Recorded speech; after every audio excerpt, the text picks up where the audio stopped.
What's up guys, welcome back to the tutorial, and in this video I'm going to show you how to change your sender email address on your Shopify store.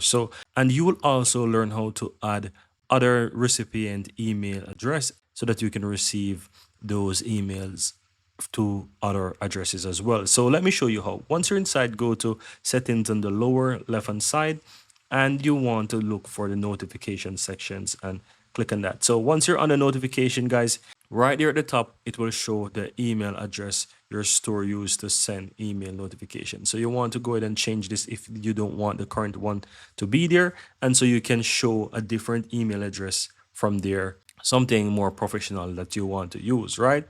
Now, as it relates to staff notification, you can change that as well. So go down to staff notification, and here you have the option to add recipient. So here it's currently showing recipient, and it's showing currently all orders will go to this one, but you can click on add a recipient and you can enter the email address that you want. So let's say I want to add this, but I also want to change the type of email that will be received. I can go ahead and I can change this to maybe online orders or whatever it is, right? I can go ahead and I can change email notifications for whatever, right? So let's say I want it for online orders. I can click on that and I can just simply click on add a recipient, and that you will see that it add the recipient right there. So that's it guys, very easy and very simple.